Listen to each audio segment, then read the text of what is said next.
And let's see if we have anyone who's tuning in with us on Zoom today. Yeah, we have a few people who are in here. Hey, everybody, we're just getting set up. Thanks for taking the time to be here today to learn more about the Marine Debris Tracker project and to get the tools you need to get started making a difference. Kathryn's going to kick us off by giving a brief intro on the project and about her. And then after that, we'll open it up to questions. I have a few questions prepared, but we're really hoping that you all have some questions as well. So yeah. All right, great. Well, thank you so much for giving us this opportunity to talk about Debris Tracker, and thanks for everybody who's tuned in. Just going to give a quick overview on what the project is about. So my name's Kathryn Youngblood. I'm a research engineer at the University of Georgia, and I'm also the citizen science director for Debris Tracker. So I get to research plastic pollution in the field and then also get to help other people collect data on plastic pollution as well. So Debris Tracker is a project that was developed in 2010, so we've been around a while. We were developed in collaboration with the University of Georgia and NOAA, and now we're lucky enough to be powered by Morgan Stanley, so grateful to them for their funding and support of our project. So Debris Tracker is an app that is used to collect geospatial litter data. We have people who collect all around the world. We have a model where we work with both individuals and organizations. So if you've ever opened up the app, you'll notice that there is a section of a bunch of different lists, and all of those are customized lists for different organizations around the world, like nonprofits, educators, research institutions. So we have a lot of different partners we work with, and people. We host customized lists, so that allows for us to change the litter items people are collecting based on wherever in the world they are. So we have people collecting inland and people collecting on the coast and people collecting as they sail across the ocean, a really big variety of where people are collecting data. So those individual organizations are using that data for research, for policy innovation, to empower them in their local community to collect data on what's there, where they are, and empower them to inform upstream solutions that are appropriate for wherever they are in the world. But then on our side, we're also, creating this really big overview picture of plastic pollution. So we have data tracked in over 92 countries around the world, over 2.5 million items to date. So we have both of these goals of trying to empower local organizations to be able to collect data on what's in their area, and then also creating this really big global picture, which we're excited to have your help contributing to. I'm not going to go through a full training on how to use the app today, just because it's pretty self-explanatory and I don't want to take up too much time, but I want to make sure that you guys are aware that we have a lot of great resources out there on how to use the app if you have any specific questions. On our website here, there's a getting started guide that goes through a really detailed kind of shot by shot. Here's what every single button does. Here's what to do if you run into any issues. So that's a great resource. We use the app in our own research, including on last year's National Geographic Sea to Source expedition in India and Bangladesh along the Ganges River. We collected, I think, over 85,000 litter items that we recorded geolocation points for along the river. So really amazing data set. And then we also got to work with local communities and train schools and just local nonprofits, local engaged citizens on how to use the app. So as part of that, National Geographic helped us create some really awesome educational resources that are available on their Debris Tracker website. That link is right there in case you need it. But that includes a getting started guide that kind of goes through the basics of the app, as well as this plastic pollution action journal that's really geared towards students and kind of walking them through the way we think about plastic pollution. So what's there, why is it there, and how did it get there? So kind of walking through these steps of how to think about plastic data and how to think about collecting data and what questions you can answer with that data. So yeah, that's a really quick overview. I put my contact info here and our Debris Tracker contacts. We're also on social media, have a really great community on there. So we'd love for you to follow along there. But yeah, now open it up to questions. Great. So thank you so much, Kathryn, for getting us started with that and giving us the overview of Debris Tracker.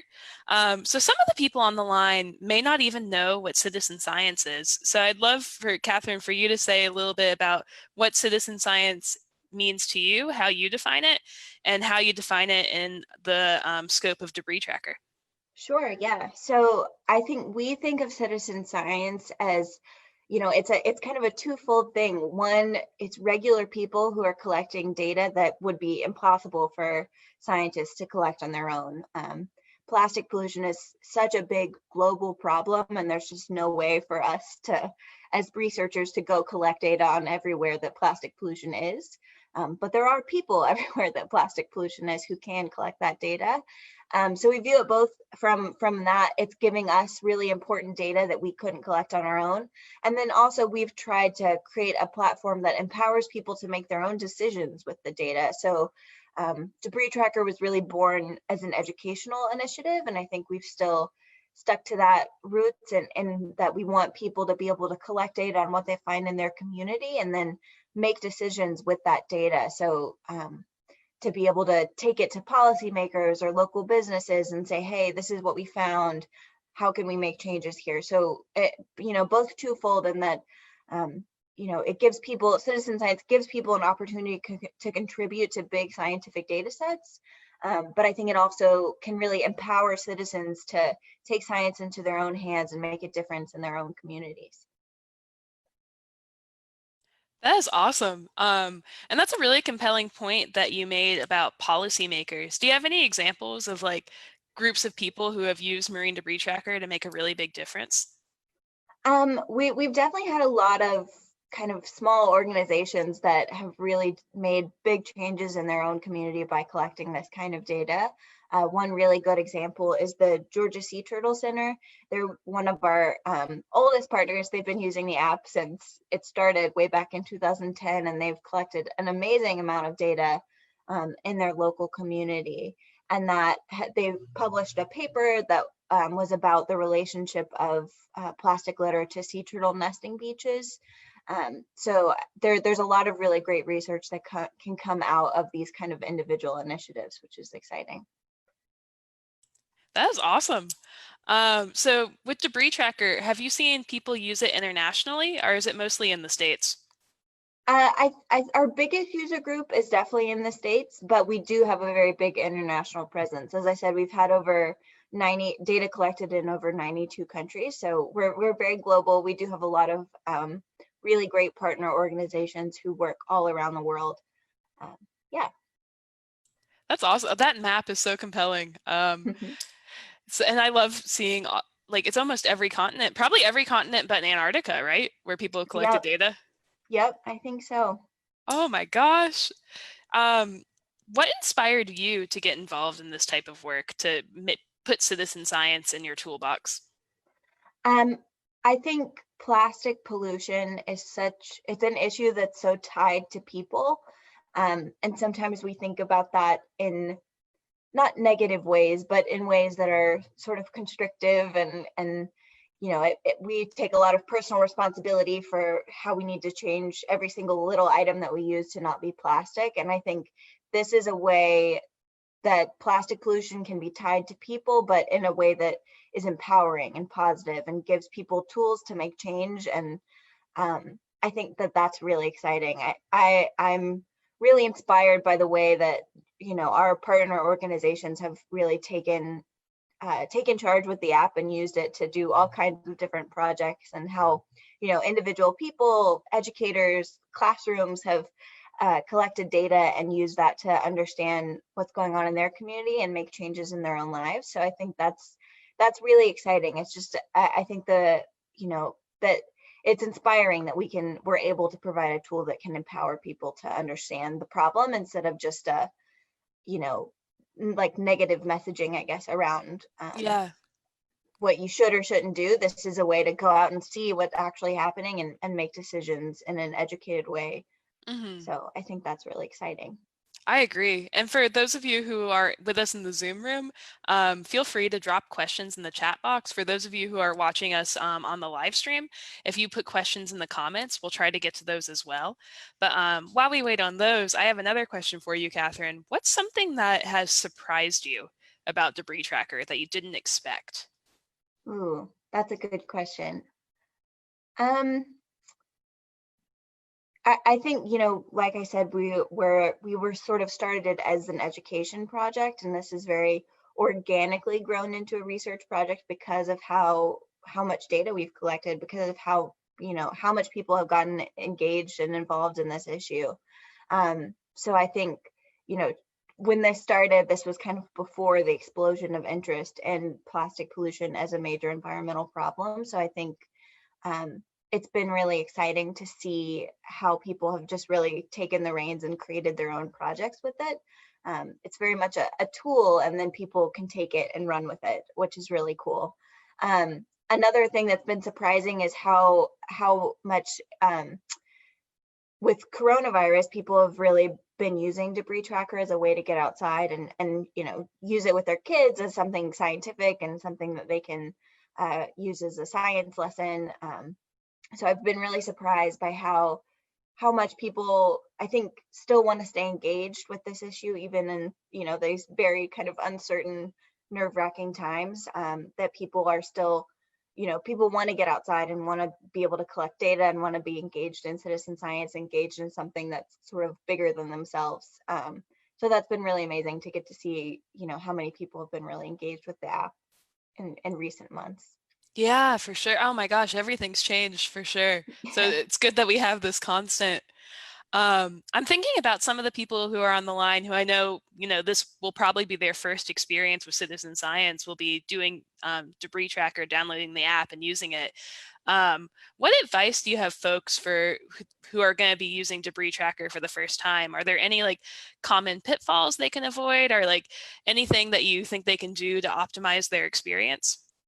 Sure. I would say, we don't really, because we work with so many different projects, we don't necessarily like prescribe one methodology that people have to use to collect litter. But I think it's really great if you can kind of think through what the most appropriate methodology is for wherever you're tracking and what you want to do with your data and what you want to learn from your data.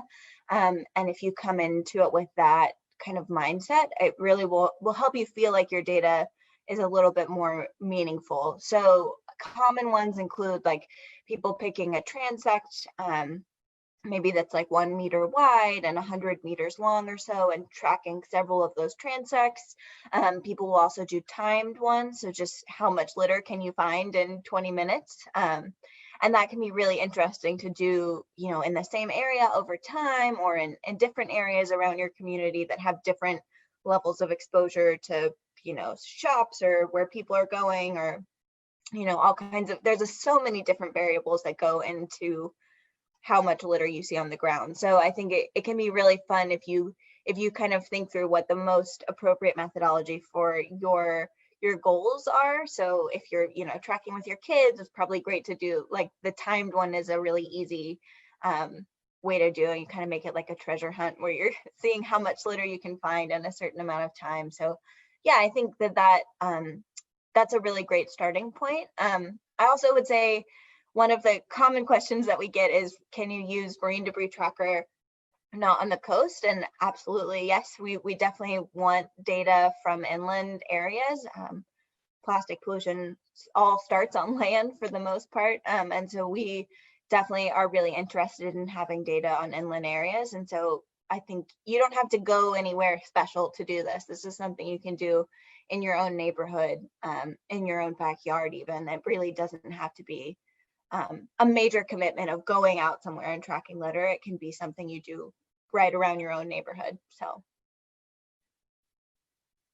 That's a really good point. Yeah, it can kind of be as big or as, a big as big a commitment as you'd like, or you can also kind of like just fit it into the everyday, like a minute here, a minute there sort of thing. yeah, exactly. We've designed it and we try to keep it as flexible as possible. That's So awesome for people being able to use it. That's really awesome. And it looks like you had answered some of the questions that had popped in while with your by elaborating on all that, because someone had asked, is the app Android and Apple friendly? It's both. Is that correct? Yes, yes, we have both an Apple and Android version available. Awesome. And for someone without a smartphone, is there a way for them to participate in the project too? We're working on a new web portal version that will allow people to upload data, but that's not quite live yet.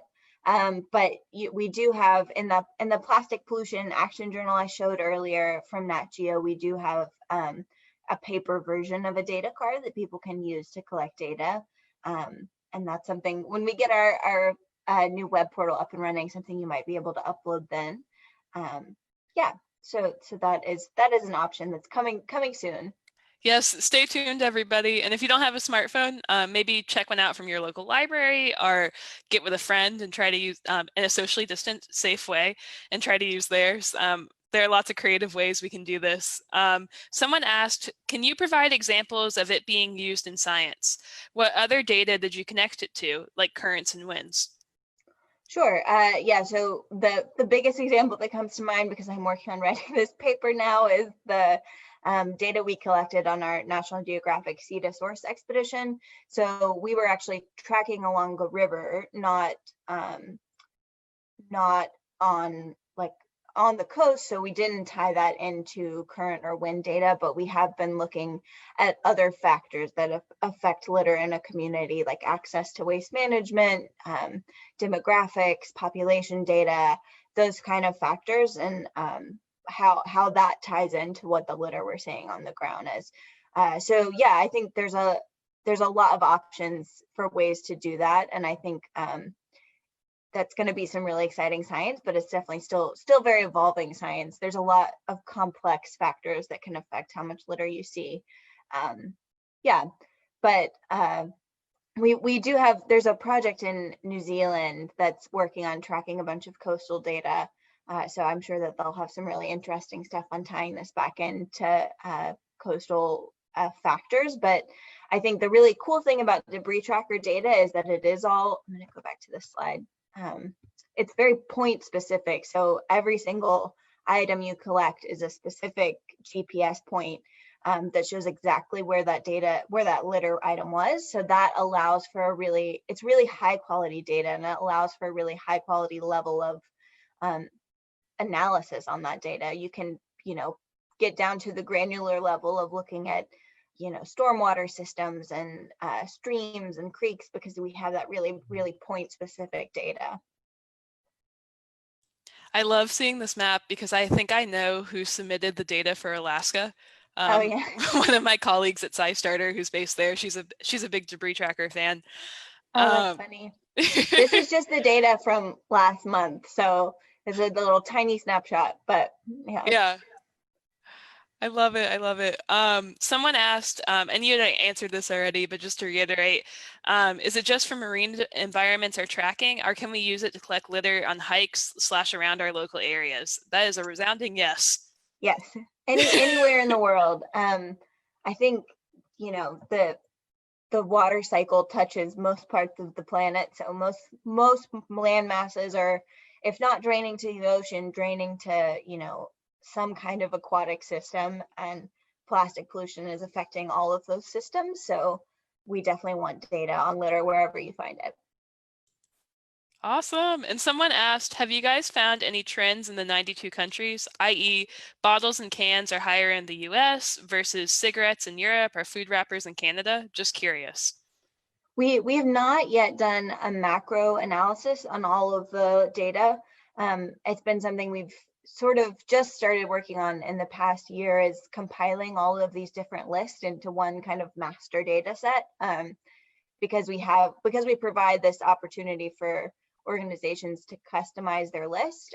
It doesn't all connect together very well. We have lists in 10 different languages, and lists that are very specific to litter items found in one part of the world that wouldn't be found in another. So we've recently just kind of done a bunch of work on the back end of our database to match all those lists up to kind of a master items data sheet.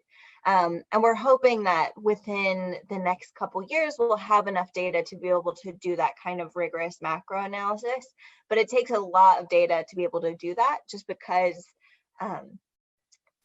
everyone's using a different methodology, and we've tried to keep this as open as possible to those different methodologies, and to people who just want to go out and track really quickly and don't really want to commit to tracking the same area over and over again. So because we've made that choice to have really opportunistic data instead of requiring extensive amounts of training for our users, it requires a lot of data to be able to say something statistically significant about that. So we're still working on building up to big enough numbers where we can kind of do that big macro analysis and see what the big picture of all of this information is.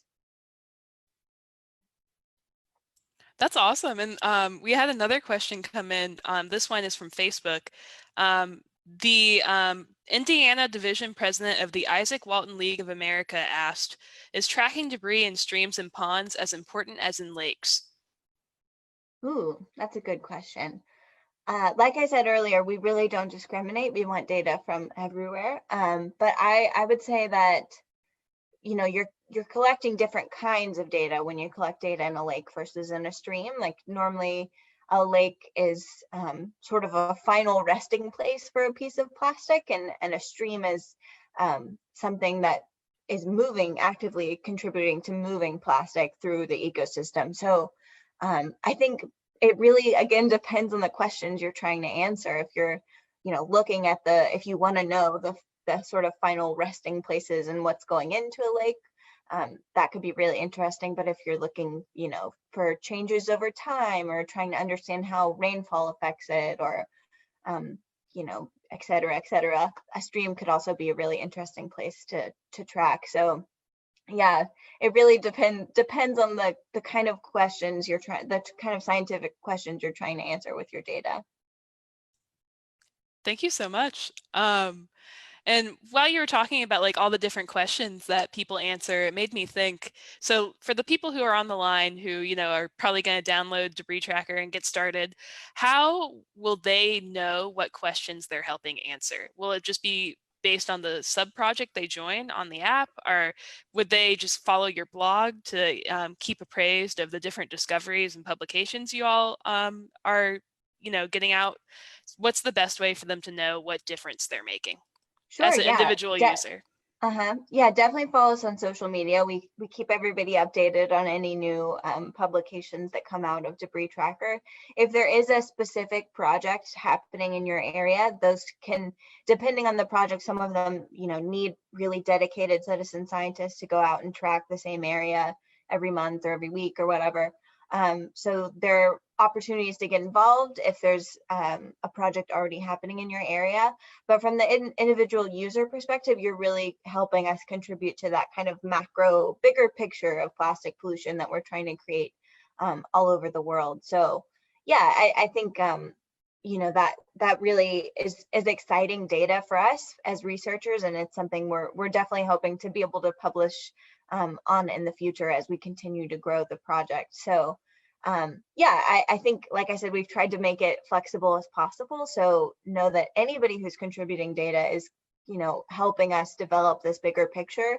But then you're also, more than welcome to kind of have your own goals with your project. If there are other questions that are specific like that you want to answer, this is a tool that will help you do that. That's awesome. And just so everyone, I see quite a few people in the Facebook watch party. Just so everyone knows, I am monitoring the comment section. So please, please, please put your questions and comments in there, and we'll make sure to ask Kathryn what you all want to know. But while we wait on a few more of those to come in, this isn't really about the science as much, but one thing I've always loved about this project is the beautiful art you all have. Like I love the picture you have on your app, and I was just wondering about kind of the other multimedia elements, like what was it like working with Nat Geo to put together that plastics book and putting together all that beautiful art that you have embedded in the app? Yeah, thank you. That big shout out goes to our student graphic designer teams who've worked on that. So we have a new media institute at the University of Georgia that does some really awesome work with graphic design. And so we've had several students work on the app, which is their artwork has definitely made it infinitely better. And we're very happy to have them as part of the team. So yeah, and then from the National Geographic side, they were really great to work with in kind of creating resources that we didn't have available before. So from an educational perspective, so I think it's really, really great to have their both design and educational expertise in creating materials that anybody can use for debris tracker. They've also created a really awesome video about the Sea to Source expedition and about how we use debris tracker on the trip. So you can check out that on their website as well. So yeah, it was really great to work with them and to be able to have some more resources to share and educate people, share with people and educate people on the project. As a working in an academic kind of setting, we don't necessarily have those resources to do that outreach and that education in the scale that National Geographic was able to do it. They actually ran, so National Geographic India, while we were on the expedition, ran a campaign called #DebrisTracker Challenge that was I think #1 trending on Twitter in India for a while. So we had a lot of people go out and collect data. They had a lot of like Bollywood stars tweet about the expedition and tweet about debris tracker. So they're really good at kind of creating a movement around citizen science and around plastic pollution, and looking at getting people to think about how it impacts them and also how they can make a difference. So yeah, that's very exciting. Yeah, and that makes me think, what would have to happen to end the problem of plastics pollution? Or if you can't answer, because that's a big question, maybe you could just tell us a little bit more about the problem we're trying to solve with plastics pollution. Mm-hmm. So it's twofold. That is a big question. I think that we use a lot of plastic. That's sort of the initial root of the problem. And then the other root of the problem is that a lot of places in the world don't have great waste management systems. So, the economic development in so many parts of the world has just skyrocketed ahead of infrastructure development. And unfortunately, that means that a lot of plastic is just ending up leaking into the environment. But, here in the US, we do tend to have pretty good waste management infrastructure, but we just use so much plastic per person that some of that is inevitably going to leak out of the system and end up in the environment. So I think plastic is really a miracle kind of material. I mean, it's super lightweight and super durable and cheap, and those are kind of all of the things that are that make it so valuable and that also make it so dangerous in the environment because it lasts for so long and doesn't biodegrade. So I think you really have to look at the upstream to it. And I work in a research group with environmental engineers, and so that's sort of where we start and approach everything from is what's the upstream problem of this actually ending up on the ground. But to really be able to look at that, we have to know what is ending up on the ground. And so that's where debris tracker can really come in and help answer those questions of what are the problem items, what are the problem materials, the problem kind of use cases, I think is one of the things that we've looked at. So like, for example, like when we were in India, very few like plastic bottles were on the ground. We've almost collected none of them in the litter because the informal recycling sector there does a really good job of collecting all of those because they're valuable. However, we saw a ton of like chip packet candy wrappers because those are a multi-layer kind of film material that is not valuable and therefore isn't economically feasible to recycle. So I think things like that, where you it depends on the scenario and it depends on where in the world. It depends on the existing infrastructure system, but we really have to look at how that material, how that use case plays out in that specific community. And it's going to be different everywhere in the world. The US has a lot more ability to reduce our waste generation and our material consumption than does India, just because we're already at really high levels. So I think that's what makes this problem so complicated, is that it is, the things that need to change are different everywhere. But that's also what makes it really exciting from a citizen science perspective, because when you collect data on the problem in your area, like, you're informing solutions and informing a bigger picture of plastic pollution that is necessary. There's not the same problem materials, there's not the same problem items around the world, and so it's really important to have that localized data. Definitely. And that relates to the next question we just received. Samantha wants to know, are you planning on working on expanding to more countries this year? Sure. So kind of, like I said, we're a tool. We've created this tool, we've created this project, and we do our best to get the word out of it. But really, all the credit goes to the collaborators who work on the ground. I mean, we don't make people in other countries. We don't make people here track. It's really, local organizations who kind of find us and pick up the mantle, and they're the ones who are recruiting volunteers on the ground in other countries. So if we're always happy to expand, and we definitely really want to continue building this global data set, and we do our best to support organizations all around the world. But really, all that credit for actually collecting that data is not on our end. We're doing our best to expand, but we can only do so much spreading the word. It's much more powerful if it comes from somebody local on the ground there. So we just do our best to support those organizations through hosting customized lists and being a platform that they can freely use to create open data. So I love that, the organic growth. It just comes from people's passions. yeah. We have another question from Facebook. Keith wants to know, from a data collection standpoint, are we looking to identify source locations of plastic pollution overall, or is the main goal to identify plastic pollution as a metric to reduce overall use of plastic? Interesting.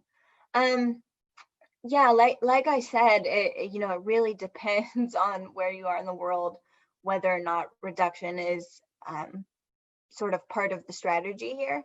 The US has really high per capita waste generation rates, and certainly reduction is a major strategy for how we reduce what's ending up in the environment. Whereas in other parts of the developing world, where increase in plastic is, unfortunately, because of the way the economy is functioning right now, is inevitably like tied to economic growth and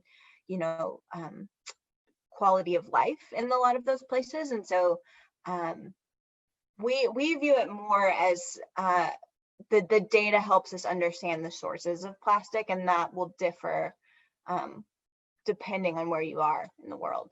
So yeah, I think that for us, the data is a metric of sort of what is ending up on the ground, which is the main question there, and then that allows us to ask, why is it ending up there? Once we have that data set of what is there, we can ask why, and then we can figure out what we can actually do with that, how we change that. Thank you so much.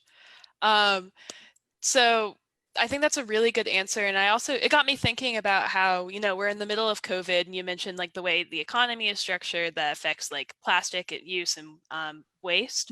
I was wondering if you've noticed any trends with the advent of COVID and like people maybe throwing out like the masks they might be wearing, or maybe using more plastic bags than they normally would for the sake of like hygiene reasons. So has Right. COVID resulted in any changes that you've seen?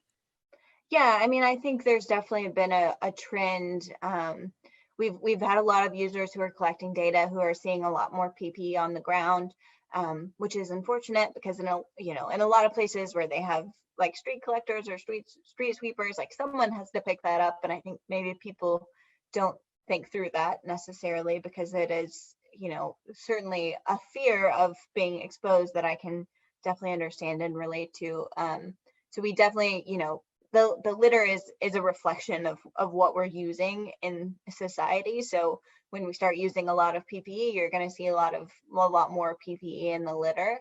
I also think sort of initially there was a lot of fear of around how long COVID could live on surfaces, and that sort of resulted in some backlash and some move away from reusable products like reusable coffee cups or reusable bags.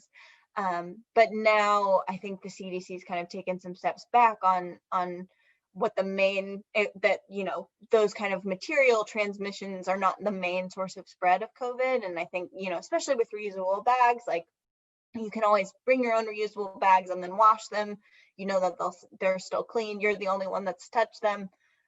So in some ways that seems better than a plastic bag that someone else has touched. So yeah, I mean, I think that there's definitely been, you know, initially there was a lot of uncertainty around how this was spread. And so I think inevitably there was, you know, changes around how we use plastic because of that. But now that we've learned more, I think, you know, we need to adapt again to reflect the understanding that we have now of how COVID is spread. Yeah, that's a really good thing for people to keep in mind. So what is one thing you wish everyone knew about this issue of plastic pollution and citizen science? Ooh, that's a good question.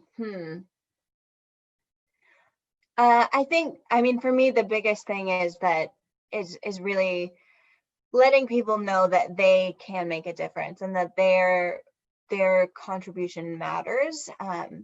That, you know, the plastic pollution issue is made up of thousands and thousands and millions of tiny decisions that all of us make every day, and you know, it can be solved by that as well. And obviously there are lots of you know, complex economic and industrial considerations to that, but I do think, you know, in a way it is empowering because it does come down to personal choice. There is still a lot of power that we all have to make different choices. And I think collecting data like this and getting involved in citizen science is one way to get engaged with this issue and really understand what this issue looks like in your own backyard. It's not something that's far away and far removed. I think we have a tendency to think about it as something that's, you know, in some other country, in some other part of the world. But, you know, this is, I guarantee if you go outside and look, you can find litter wherever you are. And so, you know, we all have a power to make a difference here. And we all also have, you know, a responsibility to make a difference here. And that ties in so perfectly with what I'm seeing on the Facebook watch party right now. I see Keith from Indiana scheming with friends, tagging people saying, this app can be used for the Little Calumet River and the Wabash Defenders cleanups. So I see people are already taking action based on what Amazing. you're saying, which is so great. That's such good news. I'll go back to the contact slide again, just to flag that if people do need customized lists for anything you're doing, you're welcome to use the list that already exists on the app. The NOAA list is a really great place to start, in that it's based on the NOAA shoreline cleanup methodology, which is a very widely accepted methodology. But if you do need a customized list for a project, because you're seeing different litter items in your community, or you know, you're tracking somewhere else, you can definitely get in touch with us and we can help set that up for you. Yeah, I see a lot of folks from in the Zoom room who are from Verizon. I think in the Verizon instructions, I said to use the NOAA list because it's the biggest one, right? Yeah. The NOAA is kind of our main list. A lot of the other lists are based on that list and add a few items for what they need for their area. Got it. We have a question from Samantha in the Zoom room. She wants to know if we have any favorite products or brands that do not use plastic that we recommend or could share. Ooh, that's a good question. I really love, well, outside of the current circumstances, I travel a lot for work. We get to do these kind of research projects all around the world. So I really love like the shampoo and conditioner bars. I think the Lush ones are awesome. but there's a lot of really great brands out there that make really awesome shampoo and conditioner bars, and I think that's a really easy switch. Another thing is toothpaste. There's a brand called Bites that does little like dry toothpaste capsules that you can you kind of you chew them in your mouth and get them wet, and then they like soap up like toothpaste. So that's one really great option. I think a reusable water bottle is always a really easy, that's a really easy switch. Most of us in the US have really easy access to clean, fresh drinking water. So that's kind of a no-brainer, really easy switch to make right there. Awesome stuff. I'm gonna pull up because for our folks who are part of the Verizon program, I want to make sure that you all get credit for your contributions. But before I do that, and this is kind of your chance, everybody, to get your last few questions in the chat before we start wrapping things up on the Facebook watch party or the Zoom chat. But before we do that, I wanted to know, Kathryn, if you have any kind of closing thoughts for us or things folks should keep in mind as they do this project. Sure. Yeah.